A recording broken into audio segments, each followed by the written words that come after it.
Good evening, I'm Steve Johnson. Be sure to get our app on your smartphone or tablet. You can also watch the Dove on our website or on our Roku channel.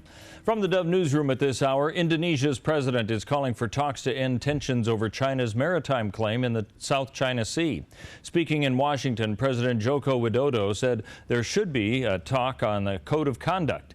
A U.S. Navy warship sailed past one of China's artificial islands in the Spratly Island archipelago yesterday in a challenge to Chinese sovereignty claims. That drew an angry protest from Beijing.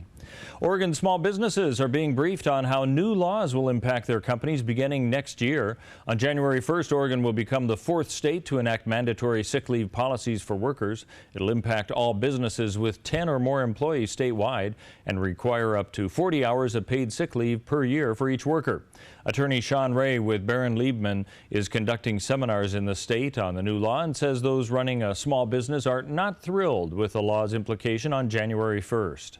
Small businesses certainly are more affected by it, particularly in the restaurant industry. I do a lot of fast food and those type of service industry, hospitality industry, and those profit margins are thin already. And in terms of having to pay somebody an additional 40 hours of sick time, in addition to paying the replacement employee you have to bring in to do the job while they're out, those profit margins are already pretty thin. And so those are the ones I think that are hit a little bit harder by this new law than maybe some of the other larger businesses. Now, Ray is currently on that tour of Oregon outlining the changes to take effect January 1st of next year. The Christmas season is right around the corner, and Salvation Army is looking for bell ringers. Today and tomorrow, the Medford Citadel is conducting interviews for kettle workers from 9 to noon. Lieutenant Ray Morris says that they're looking for about 60 to 70 workers. He says some former bell ringers enjoy the experience so much, they often sign up again. Individuals will actually, after we've started ringing the bells and standing the kettles, they actually think about a time where they've done this for the Salvation Army. And then we get a phone call, I rang a bell in this location for the Army several years, and now I'm living here. Is there any opportunities? Morris says up to 20 to 22 kettles will be set up around the Rogue Valley starting November 20th. For more information, you can contact the Medford Salvation Army.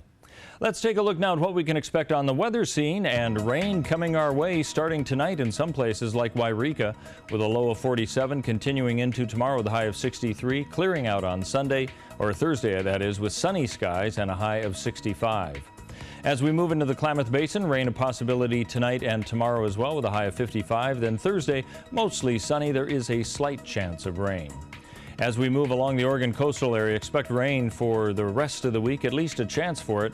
Certainly tonight as well as tomorrow with a high of 64. 64 on Thursday with rain continuing as well. As we move into the Bend area of Central Oregon, a slight chance of rain tonight and then expected tomorrow with a high of 53, clearing out with mostly sunny skies on Thursday. And for southern Oregon and in the Medford, Grants Pass, and Ashland area, good chance for rain tonight, 70% chance tomorrow, clearing somewhat on Thursday, but still a chance of rain with a high of 66. And that's a look at news and weather. You're up to date with the latest on the Dove.